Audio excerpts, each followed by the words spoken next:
The following teaching is by Jim Pugh through the Ministry of God as Government. If you have never listened to one of our Bridge of Truth podcasts and wish to see all the topics taught through this Bridge of Truth ministry, please go to www.godisgovernment.com to find the inventory of Bridge of Truth podcasts. Now, welcome Jim Pugh as he presents another historical study of truth from history, Bible scripture, or current events. The Occult Economy, the Mother Boxes. Madison Ruppert wrote in 2012, Within the End, the lie that if these bonds were indeed forgeries, it implies that the box itself might be fake as well, which mises the question, why would counterfeiters plow through the effort of not only faking $6 trillion in $1 billion bonds, but also go through the effort of creating a fake Treaty of Versailles mother box? When I try to imagine the mindset of a thief, I cannot bring myself to understand why I would counterfeit two things instead of just one, thus doubling my chances of forgeries being detected. Furthermore, why hide the bonds in makeshift compartments within the mother box? If all just makes so little sense, I am not sure what to think on this point. The secret shipments of gold would permit the Federal Reserve and the Bank for International Settlements to create an occult economy.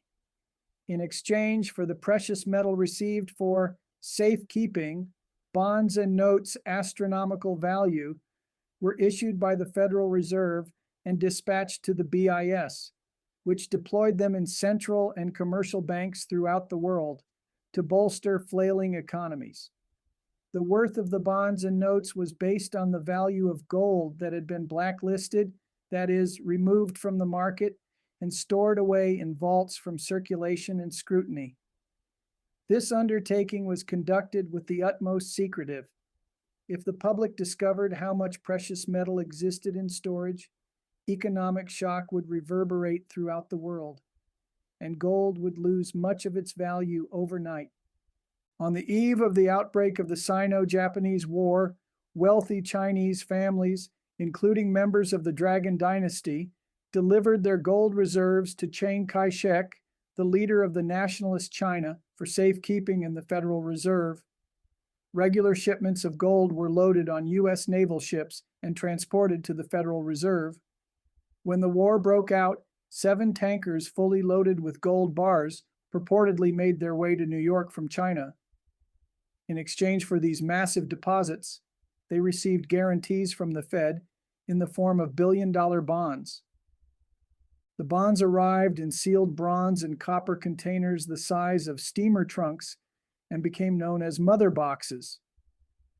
With each mother box were 12 8.5 by 11-sized baby boxes carved out of a single piece of durable wood. They were 2.5 inches deep, making them big enough to store a ream of paper. The baby boxes were faced and sealed with bronze-colored sheet metal for protection. The gold certificates that they contained were in the amount of $100,000, $1 million, $100 million, and even $1 billion. Since the bonds were sent to Basel, presumably to resolve the issue of war reparations, the Treaty of Versailles was engraved in gold letters on each mother box, along with the insignia of the United States. The face value of every trunk was $3 trillion. The Federal Reserve notes were placed in silver-colored metal containers the size of attaché cases, with a face value of $50 billion.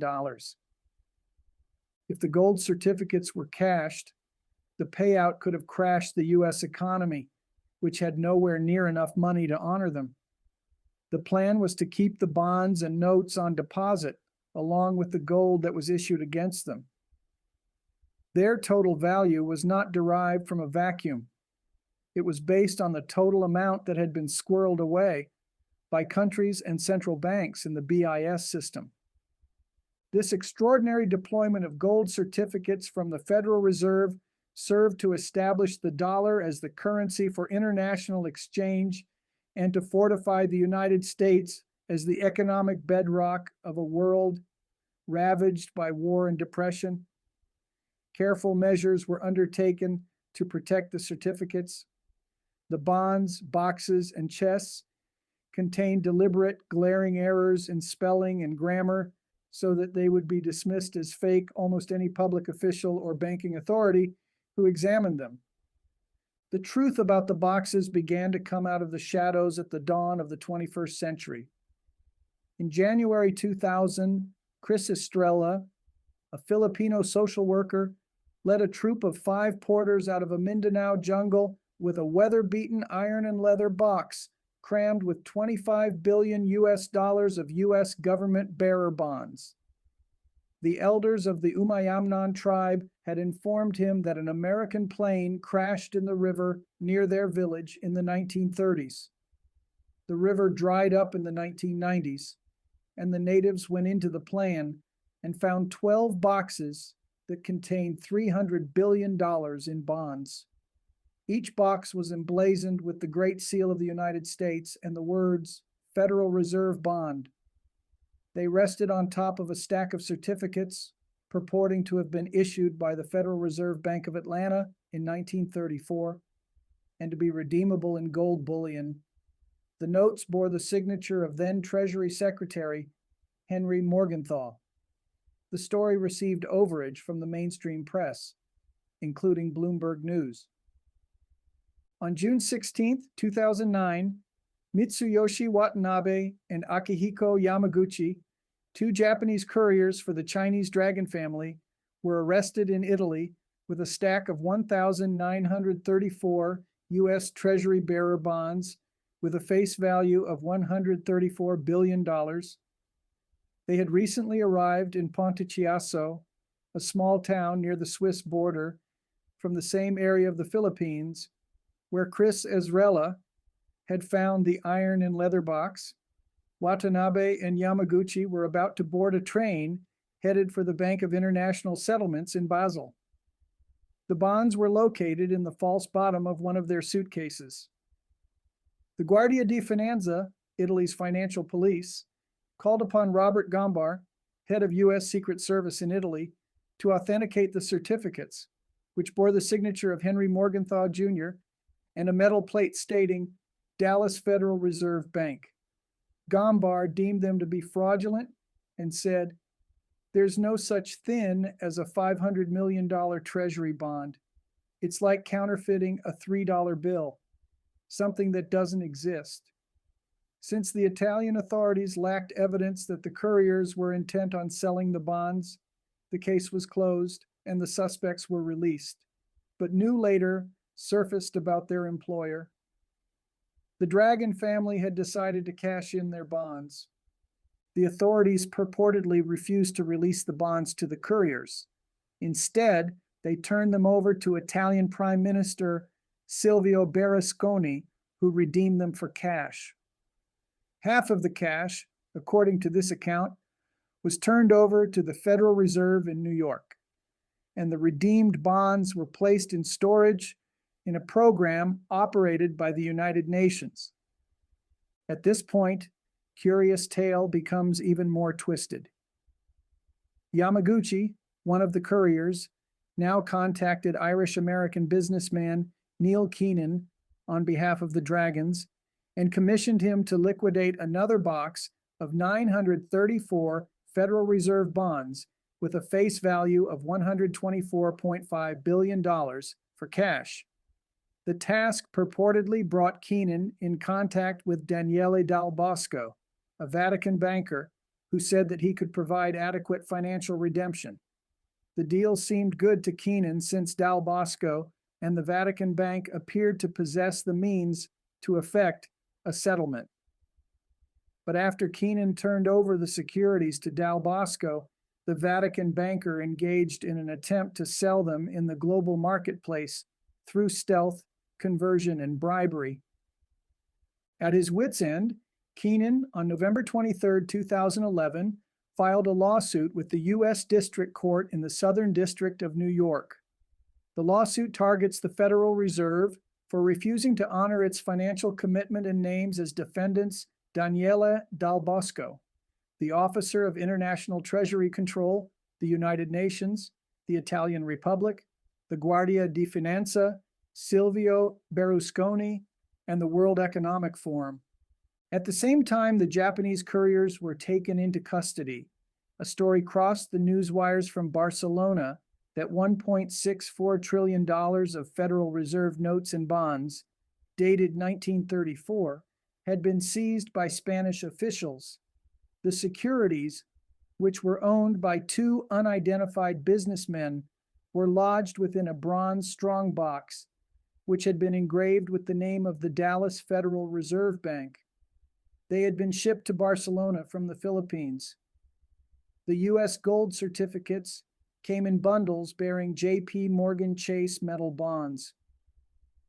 On February 15, 2012, the Guardia di Finanza collared 8 men with ties to organized crime who were involved in an alleged scheme to purchase a large quantity of plutonium from the black market in Nigeria with 1,934 U.S. Treasury bearer bonds. While arrests were made in the southern Italian region of Basilicata, the bonds were seized in Zurich. The suspects testified that the bonds, with a face value of $6 trillion, came from Hong Kong and had been issued to Chiang Kai-shek as security for the large shipments of gold he had delivered to the Federal Reserve in New York for safekeeping. In addition to the bonds, which were packed within special metal compartments of a large copper-colored case bearing a plate with the inscription Chicago Federal Reserve System, the Italian police also discovered a copy of the Treaty of Versailles. In an interview with the New York Times, Giovanni Colangelo, the chief prosecutor in the case, said, "We had heard that they weighed a lot, but frankly, we didn't expect that kind of material." According to Benjamin Fulford, former Asia-Pacific bureau chief for Forbes magazine, and David Wilcox of the website Divine Cosmos, the Dragon family filed a lawsuit at the International World Court in The Hague in 1998. The trial took place behind closed doors. The decision of the court was ruled in favor of the Dragons, and the Federal Reserve Bank became obligated to return 200,000 tons of gold by September 12, 2001, the day after September 11th. The gold was purportedly stored in the vaults in the basement of the World Trade Center and disappeared after the attack of September 11th. Cantor Fitzgerald Securities, the shipping company in possession of the insurance and transportation documents, was located in World Trade Center Building 1. All 600 employees of Cantor Fitzgerald were killed, and all documents vanished with the rubble. The Treasury Police was located in World Trade Center Building 2. When this building collapsed, their documents were reduced to ashes. The message to the Dragon family was loud and clear. The Fed would neither honor its notes and bonds nor return the gold that had been delivered T-0 during the Second Sino-Japanese War. Another lawsuit involving the 1934 certificates was filed by Joseph Riyad on December 22, 2011, in the Eastern District of the U.S. Federal Court in Philadelphia. In the suit, Riyad claimed that the Department of Homeland Security had seized 15 $1 billion Federal Reserve bonds from 1934 that he had stashed away in several banks. He said that he had obtained the bonds as collateral for loans he had provided to the South African government. The case merited widespread media attention from Kermit Harmon, a security director for the Federal Reserve System. The proof was attached to the lawsuit as an exhibit. Riyad produced additional statements of authenticity from A.J. Obara, a bronze metal expert, who verified the date of the boxes in which the bonds were contained. Franklin Knoll, a consultant with the Bureau of Public Debt, with an expertise in the history of government-issued high-denomination bonds, and Stuart Eisenstadt, a former deputy security director of the U.S. Treasury Department.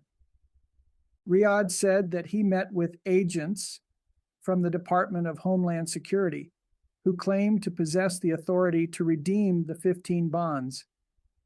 The plaintiff, believing he had struck pay dirt, gave them the bonds, and sat back thinking that the check would be in the mail.